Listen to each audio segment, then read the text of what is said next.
Hello and welcome to the Retro Hour podcast, episode number 86, your weekly dose of retro gaming and technology news with me, Dan Wood. And me, Ravi Abbott. And me, Joe Fox. Handsome Joe is back. Woo, Handsome Joe. Feeling fresh after the weekend? I'm feeling very fresh after Dan's lovely stag do. We're, 2 days ago now?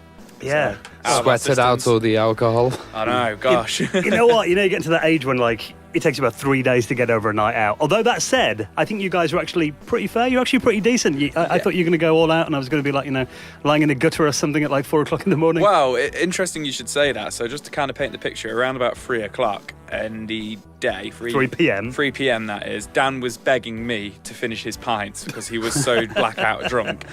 Little did he know Don't announce that. There was shots of vodka going into his pints, which is very, very funny. So... See, I can't do shots. No. Never can. Literally, shots come back out 2 seconds after I do them. You powered through and you made it to the end of the night. Because I was quite nice to you in your stag do earlier on this year, wasn't I? You were very nice to me, actually. But then my mate Paul, who came out as well, now he got married about 3 years ago, and I was his best man, and I remember I must have made him do... I was going to the bar staff on his stag do and saying, give me your nastiest shot and give it to the... There you go. So it was revenge. Yeah, so he kind of got his revenge on me a little bit. But what I didn't expect to be doing the next morning with a rather banging hangover, I've got to admit, is wandering around a pretty cool game shop that we came across in Leeds. Yeah, so we kind of went retro game hunting, which was quite funny. You know, we live for the retro. And what was the name of the shop, Ravi? Oh, it was... Cash to Convert? Convert to Cash. Convert That to was Cash. it in Leeds. It was quite a nice shop. It was insane. You found CDI games. And there was so many different systems there. They had old Atari cartridges in the cases. I don't usually see them in the cases loose. Some interesting finds in there. Massive NES collection, massive Game Gear collection as well. So usually when you kind of see these retro shops, it's all Mega Drive and SNES. But like you say, there was a lot of CDI. Really interesting shop. Yeah, I think I came away with about 8 CDI Yeah, titles. you got Wayne's World, didn't you? That's cool. We can't go to a city without looking at the retro stores. No, absolutely. I did get Alone in the Dark, though, which, is a pretty good game. Oh, did you? Yeah, I didn't know that. They're only about £5 each as well. I think the find of the day had to go to you, Mr. Abbott. Yeah, I found a Honeybee controller, which is the famous one for the Amiga, which is about £100, and that was £9. Yeah. And then also Speedball 2, which is for CD32, which is usually a high price tag. That was also £9. So I was just looking around here, Ravi, and I heard... Well, what got me, as I didn't know what was going on, I was looking at the NES games, and Ravi's buying some stuff at the till, and Dan looks really stern, and he's talking out the side of his mouth that's a really expensive piece of equipment right there. And I'm like, what? And Ravi's just like, how much for the Mega Drive controller, mate? Yeah, pretending it's a Mega Drive pad. Well, if you find a bargain, it's hard to find these days, isn't it? So you've got to go for it. It said Mega Drive on it. On the plastic bag. It was just dumped in with a load of Mega Drive, but I saw that little CD32 logo, and that was all the difference. No, very good find there. You got rumbled, didn't you, when you looked on eBay? Yeah. That was it. Yeah. What was that for? I've already got it. It was Zombies Ate Your Neighbours. I've got it for SNES and Mega Drive, one of my favourite games of all time. And there was a loose cartridge in with all the sports games, which were £2.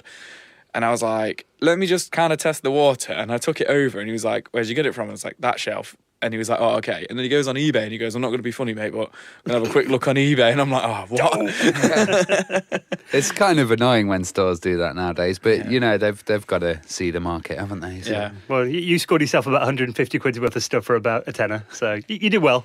Yeah. They probably spent that much on drink, but... Yeah, very true. Very exactly. true. So it was a top weekend, and then obviously, first show of September now, isn't it? Looking outside, it's getting dark already, 8 o'clock in the evening. My wedding in about a month, and then, this show's second birthday will be coming up as well. Oh, God. Not long, start planning the Christmas We'll quiz. have to get a cake. Yeah, no, we will. Now, before we get into the show, and obviously, the second birthday's coming up, we wouldn't be able to get this far without the people who show their kind support to the Retro Hour podcast every single week and make a donation in to the Hall of Fame. Now, if you haven't heard about this before, we've got a little tip jar on our website. That's all it is. If you enjoy the show every week and you want to help us keep it running and help us with the costs of doing it, because doing a weekly retro gaming podcast, it ain't cheap. And we've got some of the big events coming up soon as well. So if you want to make a donation, all you got to do is nip onto our website, theretrohour.com. You can do that on PayPal or Bitcoin. And this week we want to say thank you so much for your support, Simon Pilgrim. Northeast Horizons. Warren Jenkins, and Colin Walker, who all made donations into the running of the show. Thank you so much, guys. And could I just mention one thing as well? On the site, there's a few people putting comments saying this is the Bitcoin wallet. I am deleting those spam ones and just go for the official Bitcoin wallet on the site. People trying to rip off our audience? Yeah, anything with Bitcoin, Goodness they're me. going to try and do little sneaky things. Mess with us, but not our audience. Yeah. Speaking of our audience as well, they've been getting in touch. Paper The section. bit I get excited about. I'm going to hand these out. I like to wait until we do the bit before you see the pictures. So. is this the birthday cards? You said this before. It's like Play Days, milkshake on Channel 5. Is it a machine upside gun down. this time? No, it's a bit more tame this week. Now, obviously, there's an eclipse in America last week. Oh, yeah. We didn't really see much of it from here, did we? Now, I heard a lot about it, and I saw kind of, everybody online. This is outrageous. Dear Dan and Ravi. Look at this diva here. Comes on once every 6 months. Well, this is from Andy Craig, our first letter. He goes, "Hey guys, this is during the solar eclipse in Atlanta. The gaps in the trees above from pinhole lenses, rendering the eclipse on the hood of my old Chevy. Now, it's a secondary car and quite tatty, collecting tree sap, but it served its purpose today. And it looks like he's listening to the Retro Hour while essentially waiting for the eclipse to come over. With That's the Cuba cool. episode on his phone. And wasn't this eclipse like once every 50 years or something? It was a massive time period. Well, yeah, they don't come around very often. Do you remember, we had one here in 1999. I remember that one, yeah. Did you? Because I didn't live in Nottingham then. Did you see much of it here? I remember seeing it, but at the time we lived kind of out in the country, and I remember seeing it. I remember it quite well. Yeah, I was on a canal boat, and we had those little glasses from the newspaper. Yeah, we had the was glasses looking from the at newspaper as well, yeah. I think then that I was actually really up north, like Northumberland, and we were waiting for it, and it just went a bit cloudy. So, a bit of an anticlimax. Look cool, this one in America, though, and obviously Andy was there watching it, and he goes, "Thank you guys for your hard work and making great shows." This bit here got me thinking, I was like, what? He goes, "I haven't heard Dan's robot voice lately, so feel free to let it fly. It was a great laugh in the earlier episodes." Did I have a robot voice? I think maybe a bit of processing may have turned you slightly robotic at some point. I don't recall this. this. Is Dan Wood. Yeah, so I might have just been hungover, I'm afraid, Andy. So apologies. If I remember what it was, I'll do it again. We had a robot voice at the talk in play, didn't we? Did we? For 1 second, yeah. You were asking a question and you suddenly sounded like a Dalek. If he's referring to that, he's a big fan. Thank you very much for your letter. Thanks for getting in touch. And Raymond Montalban, he's next. He goes, "Hey, boys, you two always refer to... Sorry, Joe, you three always refer to how much retro is in vogue at the moment, and it seems it is a global phenomenon. Now, there's a place called 1982, it sounds like it's the name of a cafe or a bar, on King Street near University of Sydney in Newtown, Sydney, Australia. Essentially, this place, if you look at the next page, he sent a picture here, wall-to-wall 80s and 90s memories, old-style arcade machines, board games. There's even an authentic RSI-inducing arcade version of Teenage Mutant Ninja Turtles, complete with a joystick for that Leonardo that only sensed left, right, and up. Down didn't work." That place looks so cool. Like, the wall is also made up of kind of comics and, old school art and maybe game covers as well. And there's a Simpsons arcade there as well, isn't there? I was literally just looking at that. This looks like a sick little bar. It does, yeah. And it's like, it's always those machines I remember, when you go to the seaside when you're a kid. Yeah. They were quite similar, those two arcades, really, weren't they? They were like both 4-player games and you could get like all the family around them. Absolutely, yeah. Yeah, classics. And our last one this week is from Philip Stiff. He goes, "Hey guys, I've been a listener to your podcast and various YouTube videos for just over a year now. He's from Winnipeg in Canada. He mentioned he'd like to see pictures of listeners' retro setups. Now, he's got loads in his setup here. He sent like about 2 pages worth of pictures. Everything in there from the Wii, Wii U, PS2, 3, 4, N64, Dreamcast, various versions of the DS, Game Boy, 3DS portables. And his Wii's actually packed with emulators, so he runs a lot of the old games off a USB drive. I'm kind of noticing he's got a big external hard drive there. Yeah. So yeah, he can probably run the GameCube games or other cool stuff on that. And his Dreamcast looks very white, doesn't it? Yeah. So mine's not that white. Yeah, mine's like, rotten teeth colour, mine. Yeah. Very impressive. Playing Castlevania Bloodlines is there. Nice one, mate. And Philip was actually in the UK for the first time recently, and he had a trip to Nottingham. You should have hooked us up. And he said he visited the National Video Game Arcade when he was here. First time he'd seen all those European consoles in real life. He'd only seen the SNES and Mega Drive and Spectrum in magazines growing up, and it was nice to see them in person. So There you go. And he enjoyed the very Robin nice. Hood statue as well. Oh, excellent, yeah. So glad you had a good trip, Philip. Thank you for getting in touch. And if you'd like to do the same, all you got to do is drop us an email, show@theretrohour.com, and we'll give you a mention on next week's show.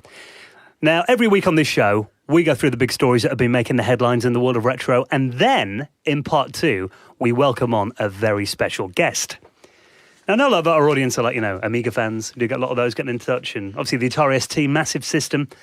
And the thing about those machines is, they weren't like the consoles because you could actually make your own games on them. They were proper computers. Yeah, but it was kind of hard to make games as well because you'd have to go down to the level of binary or assembly language, which was, really advanced. And, Dev pack and all that, yeah, so we have a guest who made STOS and AMOS, which are just fantastic programs to help create games, create any kind of software, really. But simply, it reduces the commands down to a simple set. Because, there was BASIC on the Amiga, I remember, and that was dreadful. It was like some Microsoft version, wasn't it? And it was crap. Yeah. And then François Lionet, who was our guest this week, he is behind STOS, AMOS.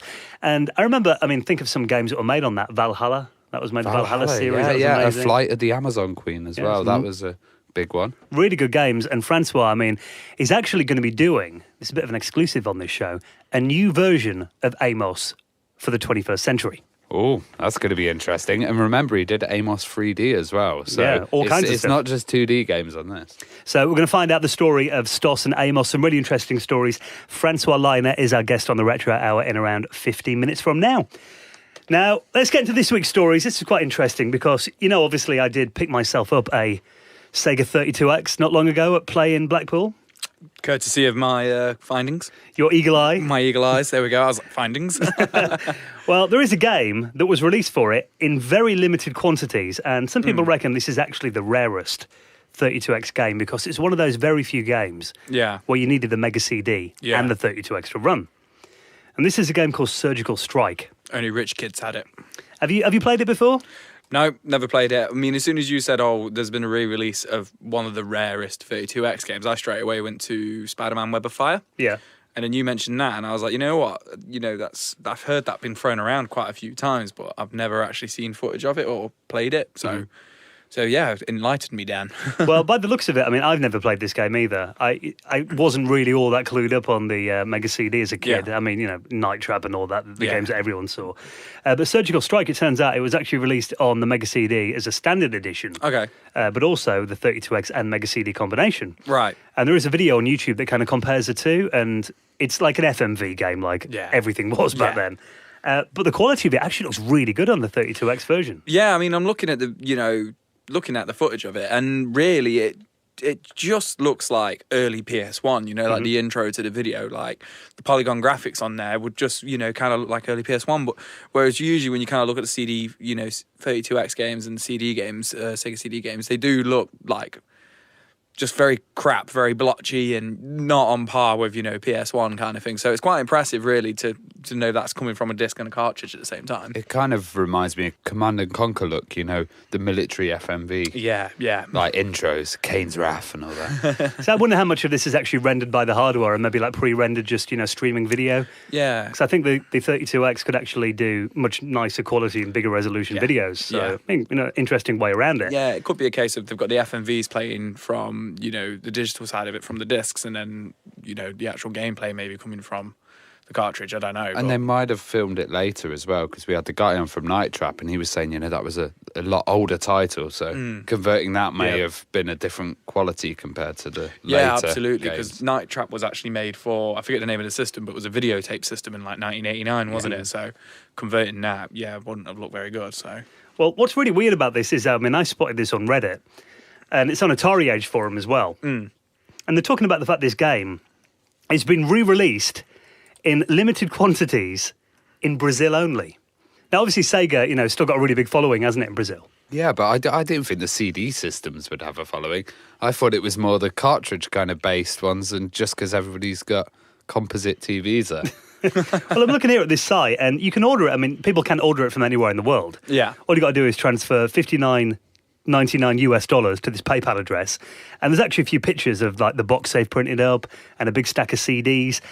But the thing is, I mean, a lot of it's kind of written in like Spanish. So I'm looking at it and I'm like, I can't really figure out exactly what's gone on. Portuguese if it's Brazilian. Portuguese, Sorry. okay, apologies. It's all right. But I'm looking at this and I'm like, is this an officially sanctioned product, or is this a guy with a nice printer and he's doing some CDRs?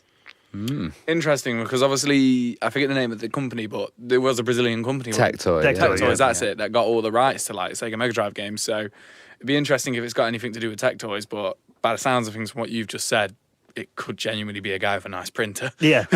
Or it could be that they don't have the rights in that country. It could be like, he doesn't have universal rights to distribute it and just has the rights in Brazil. Yeah. So What is quite interesting, though, maybe leans a bit more to that theory, is you can actually download the ISO and the bin and queue file if you want to burn your own for free. Okay. On this site as well. So I imagine if if it was the original kind of team behind it trying to sell it physically, they probably wouldn't put it out for free. But it's quite interesting. Whether someone will even bother to track that down all these years later, I'm not sure.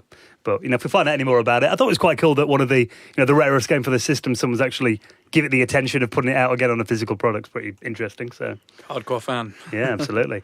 And talking about things from the past that have come back, now, I never thought I'd see this headline. Do you remember Thalamus? I do a bit, yeah, for the C64, but they did a few Amiga things as well. Yeah, they were a pretty famous company, from the late 80s to the early 90s. I did stuff on the Commodore 64 and the Amiga mainly. Hunter's Moon was one of their most famous games. And that was I actually had to refamiliarise myself with this. I remember a friend of mine had that when I was a kid. And it's a shoot-'em-up game, but it's actually it's a relaxing shoot-'em-up game. A relaxing shoot-'em-up game? How's that? It's just you kind of float along and you get these little cells of stars and you've got to go through black holes and stuff. Oh, okay. And it's got some pretty funky music and stuff. And they're quite an innovative company. Rob Hubbard did a lot of the Commodore 64 soundtracks on their games. Cool. And, going a bit later on, there's stuff like Creatures and Creatures 2 on the Amiga and C64. Yeah, Creatures even got to the CD32 as well. I think, that was going till 94 or something with the Amiga. Yeah, well, it was around that time. I think they went to about the mid-90s. Also stuff like Nobby the Aardvark. I'm sure that was one of your favourites, Ravi. It sounds like an Otis rip-off, that one does. Hawkeye, Delta, lots of games from back in the day. Venom Wing on the Amiga as well, they did. Now, the thing that's happened recently that's got everyone excited is, now it turns out Thalamus are back as a digital company. Oh, cool. So do you think they'll be visiting some old IPs or creating new ones? Lined up or? Well, there's a Kickstarter coming up that's going to launch in October. Okay. A Facebook page just kind of popped up randomly about a week ago. Yeah. And there's a little teaser trailer that came out on YouTube. Now, what they're going to be doing, there's an article here that Neil's put up on Indie Retro News. And he kind of expands it a little further. It turns out they've got plans to revisit a lot of these classic games. Hunter's Moon is going to be the first one, that kind of relaxing shoot-'em-up game I mentioned.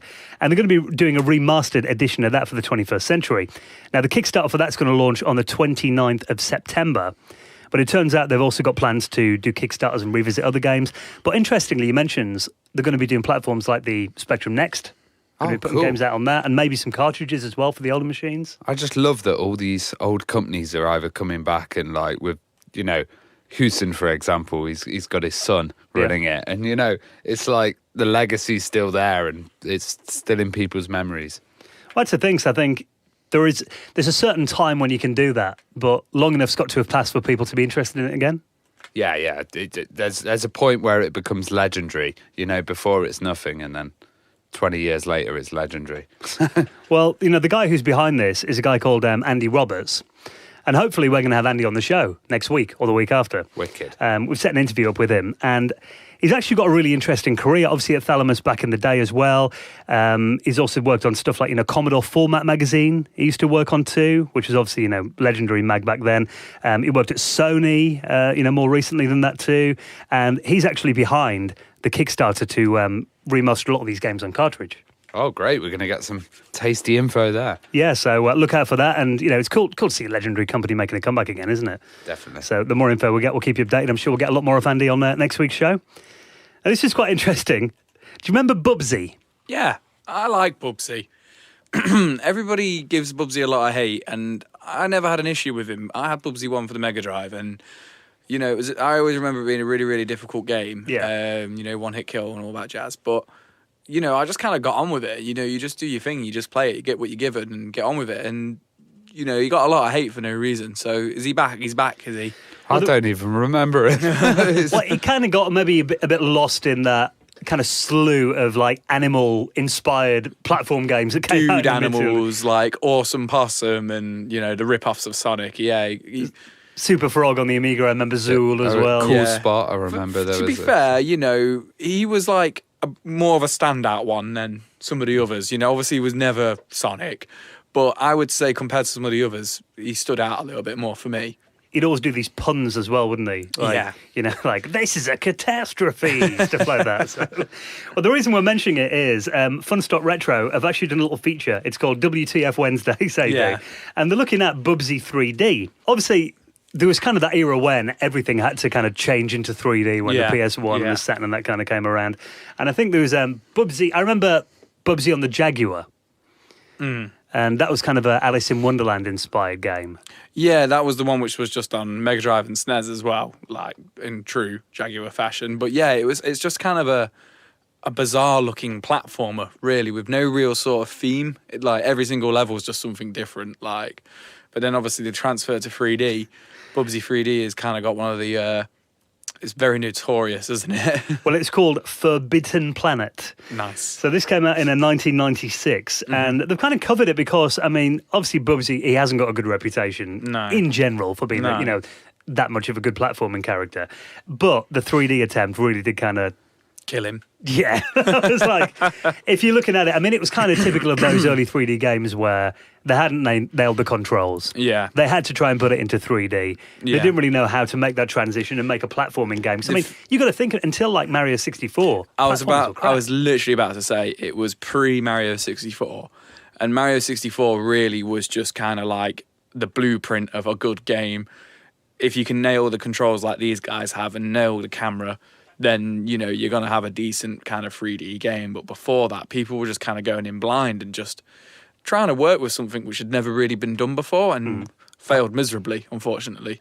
And it had that problem with the camera as well that a lot of early 3D games did, where the camera would try and follow you, but then it gets stuck behind a rock or, you couldn't see what was going on. It was really weird. It was like this kind of sense that you have to release a new 3D version of an old title. You can't stick with 2D or you're going to be irrelevant. Exactly. And, you look back now and there's quite a few highly regarded 2D games that kind of came out in the late 90s, but they're rare as hell. Like, these are like the top kind of like prized games because of nobody bought them, and back in the day because they're like, 2D, that's nothing. Like, I remember being in the school ground and just being like, oh yeah, this is 3D, and that kind of phase of like, before I became a teenager, really thinking like 3D, all it was about was graphics. Yeah. Well, so many people felt the same. Being an Amiga fan, we never got any of those 3D titles, but a lot of the ones went onto the PC. So like Simon the Sorcerer, which was one of my favourite games. Simon 2 was just fantastic. Is that the talkie one as well? Yeah. Simon 3D, oh my God, it was just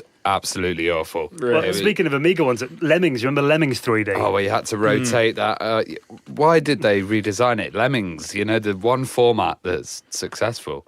And it's strange, like, because now with Sonic Mania, they're going back to 2D and... that was kind of a false start with Sonic as well, wasn't it? I think that's quite interesting that you'd bring that up, because it's kind of like, really, in terms of 3D games, a lot of people, they only, and even then a few people debate it, but really Sonic Adventure is really the only successful 3D Sonic game, whereas with Mario, they don't really have to do that because they nailed it. So yeah. Well, in the next Mario game is going to be 3D, isn't it? Odyssey. Right, exactly. That's kind of the spiritual successor to Mario 64. Really, looking at it. That was such a leap, such a quick leap as well. Because if you look at the time it took for Nintendo to go 3D with Mario, and the time it took them to go 3D with Sonic. Yeah, it was like Sonic was twice or three times as long. 2001, I think, wasn't it? It came out. Yeah, I mean, obviously we got Sonic Jam, but that just had the kind of like the overworld game, which is in 3D. What was a racing one? Sonic R as well. That was kind of 3D from the back, wasn't it? But it wasn't actually a proper Sonic. Sonic Adventure, like you say, it's like, is it 2001, 2000, something like that. Yeah. But it was like, they tried with Sonic Extreme on the Saturn, wasn't it? And like, which never. You can see those on YouTube and stuff. But I remember. Do you remember Flashback? Yeah. Yes. That was a great game. And they tried to do Fade to Black. or something. Yeah, the one that came out on the PS1. And I remember being really excited. Yeah. Because I love Flashback. Yeah. And Another World, I love that as well. And then when I played that, I was like, couldn't even get around the corner without dying. It was I remember playing the demo and I was like, how do I sidestep around the corner? Like, it was so bad. Road Rash 3D, that was awful. They all had like Thunderfies. It's like giant bodies. You know what? We're sat here praising Nintendo, but Castlevania 64 was on the Nintendo and that was a flop. Yeah. Bad controls. I mean, I liked it. I guess didn't have a problem with it, but I guess it depends on the experience of the publishers with 3D. Yeah, absolutely. A lot of the really failed ones were also guys that were really stuck in the 2D world. Well, obviously the thing that got us talking about this just then was Bubsy. And this little trailer landed about 6 weeks ago. Is that it landing? World hunger. Nuclear proliferation. Reality TV. None of those horrors compared to yarn ball deprivation. Bubsy's back. Oh. I've been waiting to settle this score since 1993. Now, to be fair, I mean, this got announced at E3, back in June, and it's called Bubsy, The Woolly Strike Back. And I think, looking at this, it's he's taken the mickey out of himself. Yeah. And the developers are. Everyone knows the reputation of it. But looking at that, it actually looks like it could be a pretty good game. If you check out this trailer, it's kind of, 2D, kind of nicely rendered from the side. Yeah. A bit like kind of Yoshi's Woolly World and that kind of style. So I think this could actually work. But if you look at this, the Fun Stock retro article I mentioned, if you scroll down, there is possibly the greatest exchange that's ever happened on Twitter. I saw you tweeted that earlier. That was quite good. So Bubsy's actually tweeted at Sonic the Hedgehog, going, "Oh sure, Sonic, now you return my phone calls." Sonic replies, he goes, "Sweet sauce, is that really you? You're signing tweets like letters in the 90s. Yo, Mega Man, you need to see this." And then all these characters talking to each other on Twitter. It's That's brilliant. It's very bizarre. Bubsy and Sonic making Rick and Morty references. Yeah. Very, very odd. But very modern. Meta, I think they've discovered it. Do you think they're going to go kind of the Conkers way with this, where Conkers was that cute character, and then they decided to make a game that was kind of totally taking a rip out of itself and going quite adult? Well, Bubsy was always a bit sarcastic, wasn't it? Yeah. You killed him and he'd insult you or something. It was a little bit on the line anyway, Yeah. considering it was like 93, so... Yeah. So, looking forward to that. Yeah, I think welcome back, Bubsy. All's forgiven. It's been long enough, surely. Let's give him a second chance. Now, before we get into François Lionet, the SNES Mini, a little bit of an update. Yeah. The user interface menus and more have now been revealed from GameSpot, and they've got this video. You've seen a few of these on YouTube, haven't you? Yeah. People have been getting their hands on these reviewers already. Yeah, I don't know. Like, you see these people holding the box and the SNES Mini, and you kind of look through it, and it's like there's no actual content on the page. And then earlier on, we were looking for an official release date, and it's like the top of it's like, this is the official release date. And then you look through the whole video and the whole, all the article, and there's nothing there. Yeah. We're not really getting any more than what we got, 2 months ago when it was initially announced in, what was it, June 26th? Yeah, well, this article here, and it's a video, it's by GameSpot, so I assume this is legit. And they're saying it's just over a month until the SNES Classic Edition will be out. And I've heard that October 5th is apparently the Japanese release date for the Mini Famicom. But, the menus on it, as you'd expect, it kind of follows on from the NES Mini. It looks very similar. It looks very Mario painty. Yeah. You know the actual menu system. The icons and stuff. Yeah. But again, it's just, you scroll through all the games and stuff like that, and they're all nicely presented, as you'd expect. They've got nice music playing, and I think it's just kind of what I expected from it. Yeah. And you're excited to get yours, are you, Joe? Yeah, I'm, to be fair, it's quite interesting because there's only a couple of games on there that I don't have already. But I'm super excited for it. I never got the NES Mini. I sat on that and then really regretted that. So I made sure I didn't sit on the SNES and got it straight away. So I'm super excited for it, just to have that nice piece of retro hardware, and that nice box and some actual controllers for it. So I'm super excited for it, but it's just very frustrating to be like, when is it actually coming? I've already paid for it. I want it now. I just want the Mega Drive, a decent Mega Drive. Yeah. It might be a while till we get one of them. Well, you never know that, they might have took the feedback on board that we were hearing about a couple of months ago now. Yeah, maybe. But what I think is cool is, we've all got emulation packages, and there are some really slick ones out there as well. But actually looking through just how nice this list looks and how well presented it is, it's so Nintendo looking. It's just a nice package, isn't it? And, really, like, for just somebody who doesn't really know a lot about retro or whatever, if you just put that in front of them and just say, you know what, here's 20 or so amazing retro SNES games, knock yourself out. It's just hours of fun. And I'm sure they're going to crack it like the last one, so you can have every single game on there. I remember they got up to 100.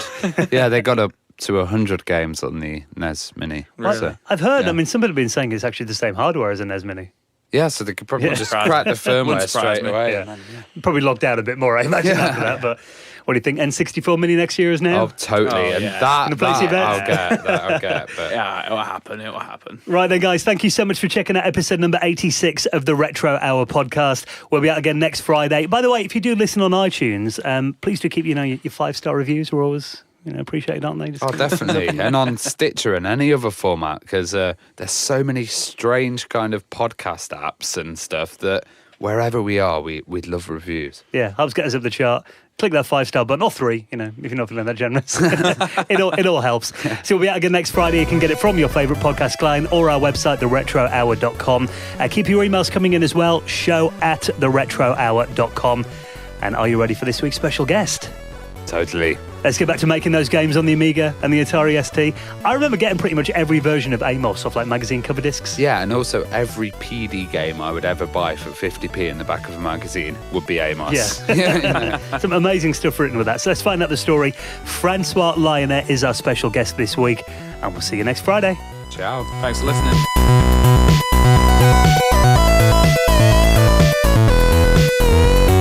You're listening to the Retro Hour podcast, and it is time to welcome on this week's very special guest. Welcome to the show, François Lionet. How are you? I'm very well, thank you, Dan. Now, great to have you joining us. Obviously, we're going to get some really interesting stories about Amos and STOS, those legendary game programming languages that a load of our listeners will remember. But I thought, first of all, it might be quite nice to get a bit of background on you. What was your first experience with a computer then? Where did it all begin? Do you remember the first time you used one? Yes, I bought a Ohio Scientific Superboard 2, which was a main board with a keyboard and a cassette output and video output, so for quite a cheap price at the time.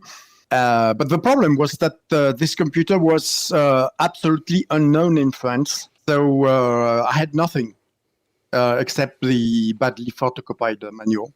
I started to make games in BASIC, and then it was too slow. I made my assembler, and then I programmed them in machine language. So during my vet study, because I've got a veterinarian diploma, I mostly did games and started selling them. And then at the end of my vet study, I just forgot everything about animals, and I went into computing as my work. Well, let's go back a little bit and look at kind of when you were a child. Were you interested in like maths or languages and structure of some things? No, I never understood anything in mathematics, so I'm very bad at math. I'm quite good at physics and chemistry. The toy that I really thought I could express myself was not a computer, of course. It was called Fischer Technics. It's a German assembly system that is miles better than Lego, that are always hated because they always break. So for a kid that is like me with big gestures, it's not fun to break. So it was very well designed with engines, motors, gears, and everything fit perfectly, and it was stable. And I created so many stupid machines, like the machine that pulls the water flush, pull the flush in the toilets, or distribute soap, powder soap, or fill up my glass of my toothbrush with my toothbrush. So when I was in the shower, it was slowly pouring into the glass, etc. You automated your whole home. Yeah. Well, the problem is that I didn't have enough part to make several machines at the same time. So each time there was no backup, there was no cassette or the drive, so I had to dismantle them. So let's talk about games then. I mean, were you into like arcade games? Did you used to go to the arcades and play them? Yes, of course. I remember a Defender that I really loved. So yes, I did. And actually, my first game, Driver, my first commercial game on the Auric One, is an adaptation of a game that I saw at the fair. So what interested you in kind of creating games yourself? Did you used to draw them as a kid, or, have an idea of creating a board game or a computer game? I think that's what I dive into is programming. And I started by making games, and it was fun as well. So, and quite kind of challenging to create games, because games are a lot more difficult to do than databases or accounting system. Games has to be the right speed with the right display and the right behavior and everything. So it's more difficult. So I always say that people who can program games can program anything. And being seen from above by serious programmers is kind of frustrating. Well, you mentioned the Auric One, and that was quite an interesting platform to make games for. Why the Auric One then? Because it was much more popular than the Spectrum. You had the Spectrum in England, and we had the Auric in France. Looking at both machines, I think I did the right choice. Even if it was a small computer, it didn't look as cheap as the Spectrum. That's always been the thing that I rejected in the ZX81. So I don't like this kind of look and the rubber. Yeah, coding on that keyboard wouldn't have been very nice, would it, on that Spectrum keyboard? No. Yeah, the recession machine. When you first started using BASIC, what did you think of it? I liked it. It was very simple, but very slow. Yeah. And basically, I never knew any other language than BASIC, so it was my beginner's language, and that's it. Well, how did you start making games commercially then? How did it go from just making games at home to getting them actually published? Well, Driver was published, and on the Auric One, it did 2,000 copies. Well, that was actually like a variant of Rally X, wasn't it? The Namco arcade. That's it. Yes, you've got your cars are in a maze, and when you want to make them stall, you press fire, and it leaves a cloud of smoke that disappears after 5 seconds. And your goal as the player is to reach the 4 flags at the corners without being hit by the cars. And you've got a small map on the bottom right. Well, another game you did on the Auric One, I'm not sure how you pronounce it. It's either Bomby X or Bomb YX. Yeah, this one was a good one. It's actually in BASIC. Yeah, I did it in 1 week. It's a Snake game. Yeah, an early version of Snake.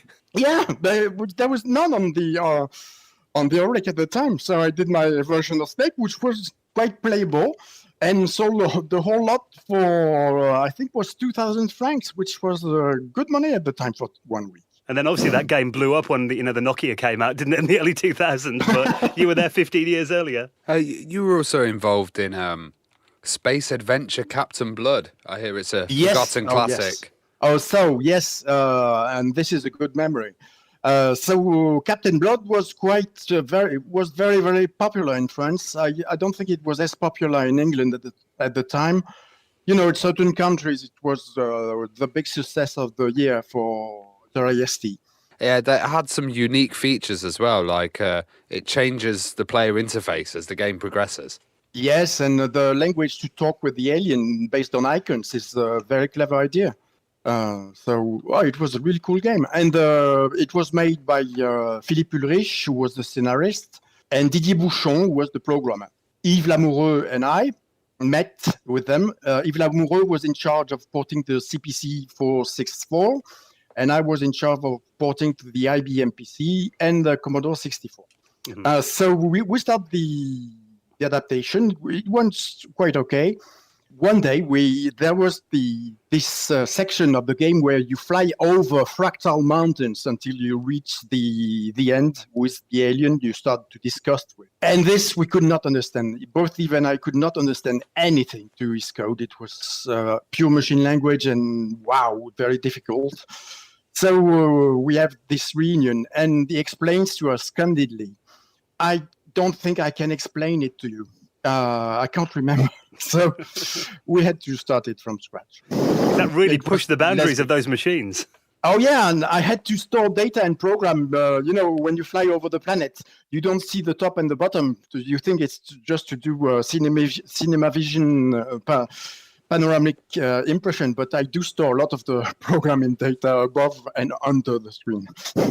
Well, after that, the 16-bit machine started to arrive. What did you think of the Atari ST when you first saw it then? I hated GEM.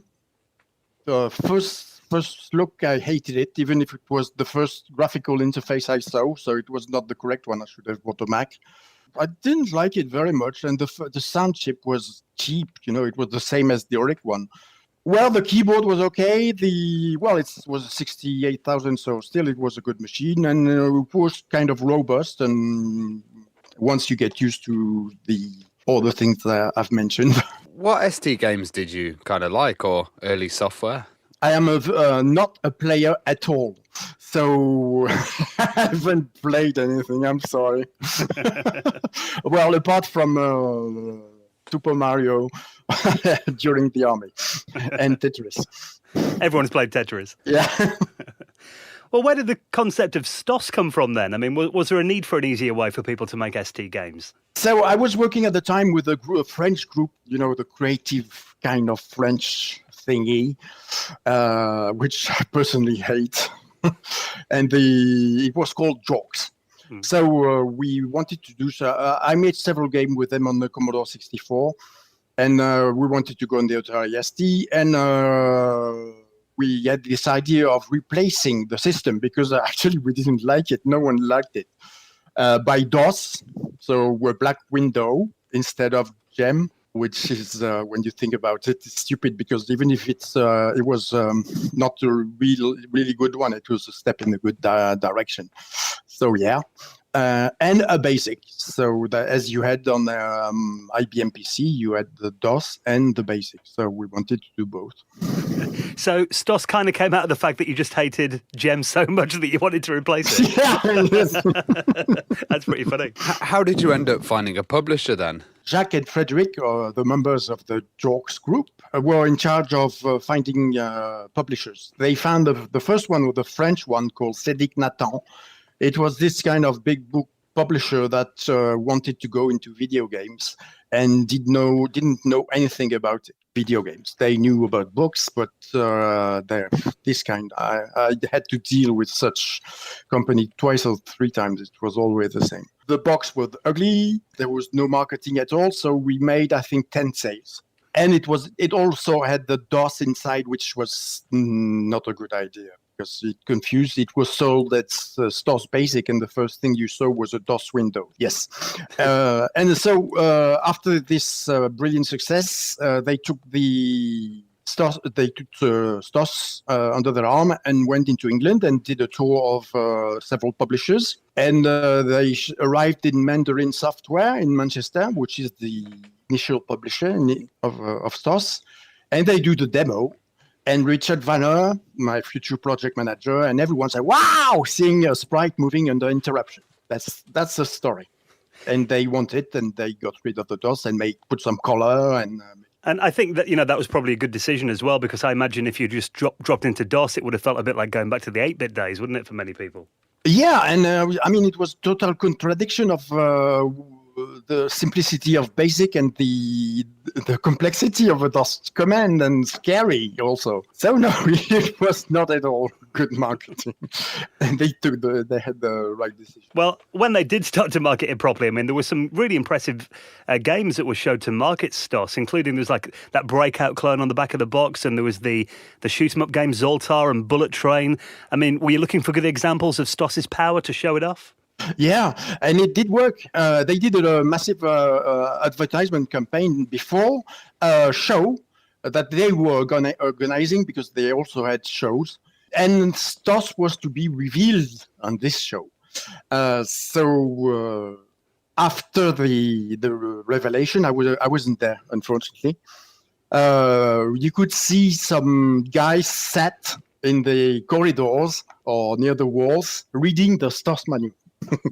Nice. And I heard the kind of artwork changed on the box as well, and it got very eye-catching. How did that happen? Yeah, and it looked young and fun. So they spotted it absolutely perfectly right and put the right text behind, like not too much. And yeah, just a good publisher is the key. All the chain of people is the key of the success of something. It's not only the author. You know, I'm a small part of it when you think about it. Especially back in those days when, you bought all your software from a shop, it had to kind of leap off the shelf at you, I guess, didn't it? Oh, yeah, of course. And it was, STOS was a difficult product to sell because retailers, they are used to games, and games, they sell massive for 1 or 2 months, and then the sales drop rapidly. So they're used to that. But STOS is totally another thing. It doesn't sell immediately. It did sell immediately strong, but after drops to a certain stability and continues to staying at that level. And then all the marketing sales departments at Europress Software, they had to relaunch the sales from time to time. So they would have, each one of them would have 10 phone calls to do in the day. And these phone calls were to retailers, and they were asking if they had STOS Basic. I mean, it's crazy. I'm sure everyone does it again today as well. So what do you think it was that made STOS so special and well received? Because it was a toy designed for younger people. Well, it's not designed. It happened to appear designed for younger people, so it was accessible with a very slow entrance to the learning curve and a not steady learning curve. And it was as well very deep, because this is always what I want in a simple product, is that you can use the product to create deep product with a simple interface or simple instruction set. So yes, it was deep, and it was fun. I guess also it had a long life as well, because you could keep creating a different game, just use it, whereas a normal computer game, you might play it once. Yes, it's a totally different experience, and I would have had stuff for Amos when I was a kid. I'd have dived into it, I would have stayed on it for weeks. As we did. Thank you. Well, obviously the compiler came along, and that must have been quite a breakthrough, because that made programs a lot faster, didn't it? Yes, and it was really fun to make, because when you create a compiler, I did without consulting any doc or anything, so as usual. But so I had to discover all the steps myself. And when you realize when you make a compiler that it's kind of spreading your own code, and seeing exactly what you do and trying to optimize it the best way possible. So it was very fun. And why did you decide to make a version for the Amiga then? And how would Amos differ to STOS? It's Europress who saw the sales of the Atari ST drop in England, as well as the sales of the Amiga quickly getting higher and higher. So they asked me, they told me the next version is going to be on the Amiga. That was their decision. So I got the Amiga. I had to do the port, but the display was intrinsically different, and the way it worked was different. So for example, I had to write the copper management. So the first thing I did was to write the screens, and I saw that on the Amiga you could overlap them. So I did it in the way I wanted it. So, taking small difference from the start. So we did everything apart from some of the core. Because Amiga Basic that was included wasn't very good, was it? No, it was absolutely awful. Dodgy deal with Microsoft there. Well, obviously Easy Amos and Amos Pro came along after. Why do you think there was a need for different versions then? Well, Easy Amos was a proposition from Europress Software, and they were absolutely right. So we took Amos, we added some color and better graphics. We reduced the number of instructions, and we created specific example and a very good manual written by Mel Croucher, and with a character that was explaining the language, and it was a big seller. And I remember the guy in the warehouse. Each time I came in England, he told me that, Easy Amos, my little seller. I can remember that. And Amos, we wanted to do Amos Pro. I wanted to do Amos Pro because, I was not really satisfied with Amos, and there was some missing instruction, etc. So we started Amos Pro. Basically, Amos Pro is the Pro is the big mistake, because Amos doesn't have to do anything professional. So it should have been called Amos 2 or something like a revival or something like that. But Amos Pro was certainly, I think, responsible for less sales. Oh, wow. Yeah, because that was always a version that, everybody wanted, but obviously it was the higher price version as well, wasn't it? Yes, well, yet we don't remember how software was expensive at that time. And when you see that people hesitate to buy a $1 app on their phone, yeah, it's a long way for software. Well, around that time, obviously, you didn't develop STOS anymore. I mean, were people kind of upset about that, or did people just kind of move on? Well, if they were upset, I didn't know about. So certainly, because if they told me, I would have done a few things on the Italian. They didn't want Amos to be late, so I knew that the sales were getting down, and that's it. It was a product, and moved to the next. Were there any plans to do a PC or a Mac version? No. People in the Europress office, Europress being the second name of Mandarin software. So some people in the office were really not happy about not having Amos on PC, and started Libamba, who was a fabulous programmer and a nice person. And so he started to program a basic on the PC called Dark Basic. So it was a hidden project at Europress, so dark. And it turned out to be really good. So he published it with 3D instead of just sprites. So we started to release it at public domain. And then after, I think in 94, he created his own company with Richard Vanner, my ex-project manager, so 2 ex-Amos persons. And it was called The Game Creators, and sold Dark Basic. So it had quite a success, and they're still alive now, and they are making really cool products. But it's good that the legacy of Amos was in there, though, I guess, in Dark Basic. Oh yeah, and actually I regret not having done Amos. At the time I had problems with my jokes friends. So. Well, even Amos 3D was introduced, so you could do 3D games on a 7 megahertz Amiga 500. Where did that idea come from? Because there was games like Castle Master at the time, I remember, and stuff like that. It's Europress who wanted this extension, but I didn't write it. It was really cool. Yeah, there was a Star Glider demo, and it was fun. And I wonder what if you had that today, it would be Amos 3D would be fantastic with shaders and everything. So would be cool. Yeah, it was revolutionary at the time, wasn't it? Yeah. And you also have had Amos Maestro, which was a recording card, and you had a few things.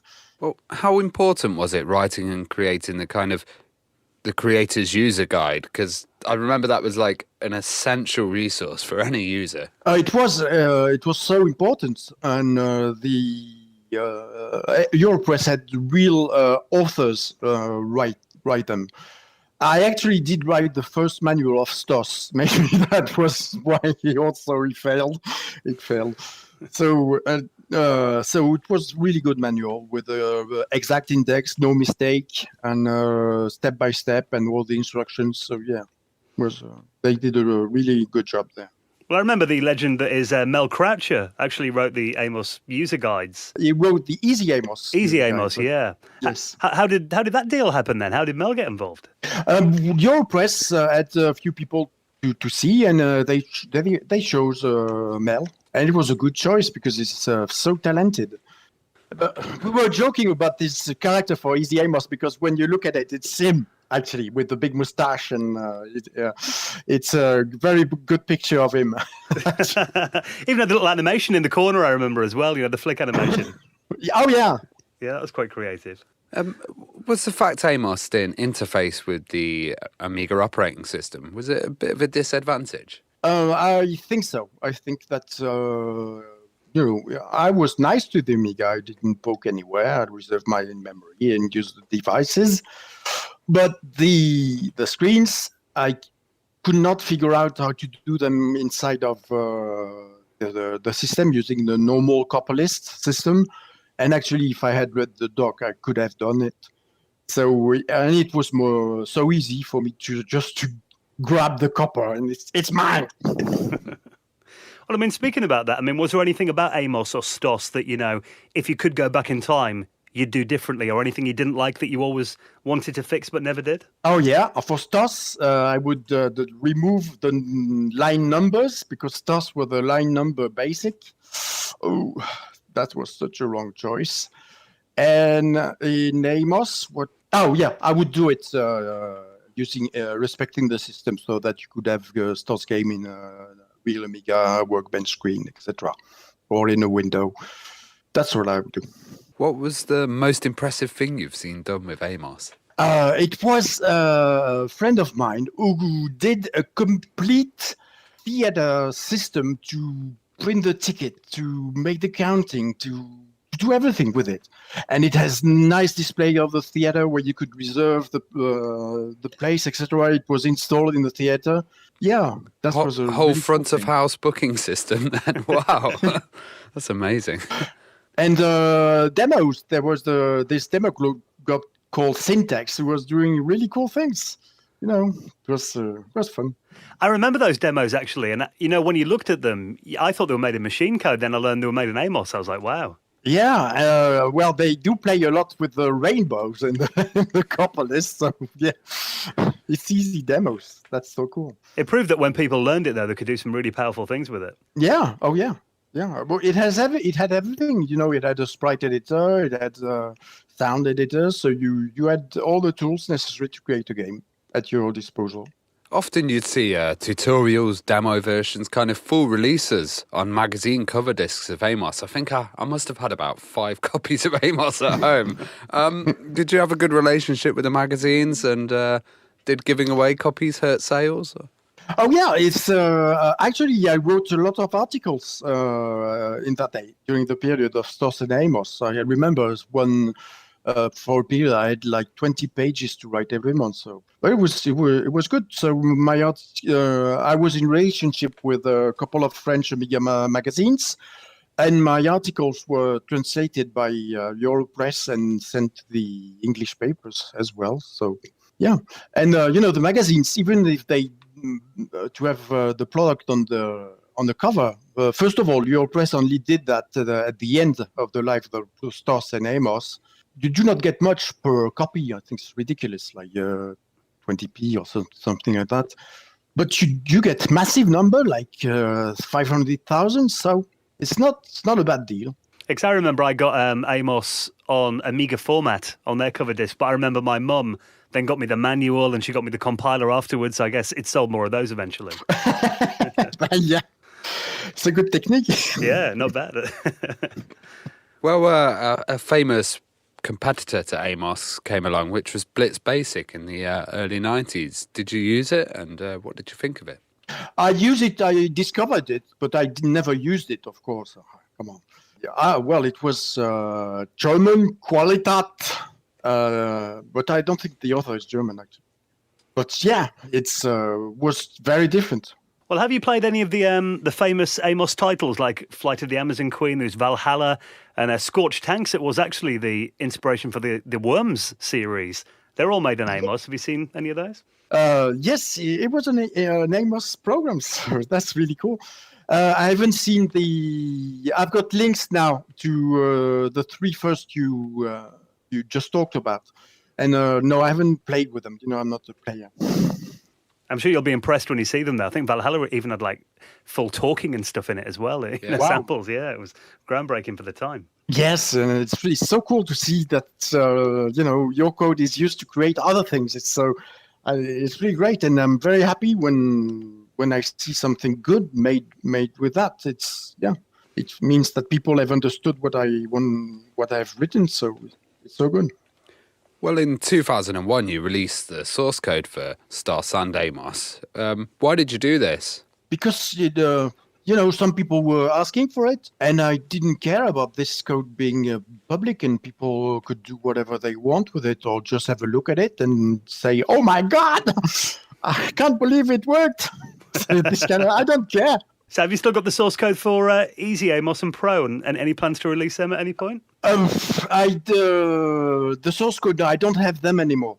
They used to be on an Amiga optical disc, and it broke, and I got rid of it. So no, I don't have the source code anymore. Oh, it's gone. But it was very, very similar. Easy Amos was very similar to the code.